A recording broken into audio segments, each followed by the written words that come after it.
नमस्कार दोस्तों, मेरा नाम है टैक्स आचार्य सेठ जे। मैं एक चार्टेड अकाउंटेंट हूं और आज आपको बताने वाला हूं कि रीसेंट जीएसटी के रेट चेंजेस के बावजूद किस तरीके से स्टूडेंट्स के साथ अन्याय हुआ है।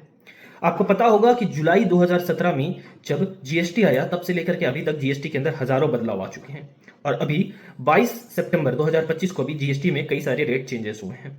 अब मैं आपको बताता हूं कि जहां पहले नोटबुक्स यानी कि इस तरीके का जो नोटबुक होता है, वैसे नोटबुक्स के ऊपर में 12% का जीएसटी लगता था और क्रिटिसिज्म होने के बाद सरकार ने इस नोटबुक के ऊपर में जीएसटी को रिड्यूस करके 0% कर दिया है, एग्जेम्प्ट कर दिया है। लेकिन प्रॉब्लम यहां ये नहीं है। प्रॉब्लम ये है कि जहां नोटबुक जिस पेपर से बनता था पहले उस पे भी 12% का जीएसटी लगा करता था, अब उस पेपर पे जीएसटी को बढ़ा करके 18% कर दिया गया है।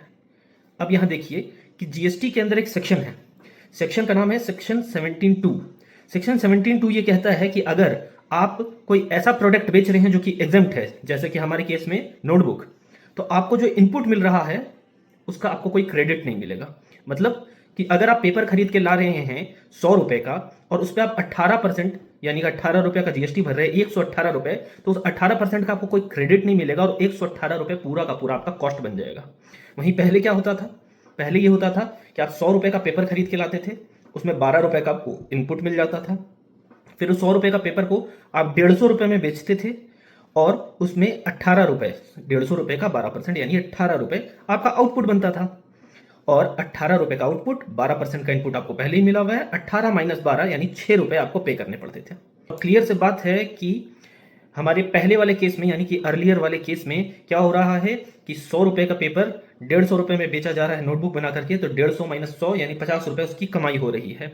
और नए वाले केस में क्या हो रहा है? नए वाले केस में ये हो रहा है कि वो पेपर जो उसको 100 का पड़ता था वो उसे 118 का पड़ रहा है और उसे वो 150 रुपए में जब बेचेगा तो 150 माइनस 118 यानी कि मात्र 32 रुपए का प्रॉफिट होगा। वो अपना प्रॉफिट को इंक्रीज करने के लिए, वो प्रॉफिट को मेंटेन करने के लिए नोटबुक की प्राइस को बढ़ाएगा और नोटबुक की प्राइस को बढ़ा करके वो 168 कर देगा। तो इससे हमें यह समझ में आया कि सरकार की जहां मंशा ये थी कि ये पढ़ाई लिखाई की स्टेशनरी की चीजें थोड़ी कम हो जाए प्राइस, वहां प्राइस या तो सेम रह जाएगा या तो बढ़ जाएगा। होलसेलर्स के लिए क्या होगा? होलसेलर्स के लिए टैक्सेशन तो सिंपल हो जाएगा उनका, बट होलसेलर्स का कॉस्टिंग बढ़ सकता है क्योंकि मैन्युफैक्चरर अपना सेल प्राइस बढ़ा देंगे।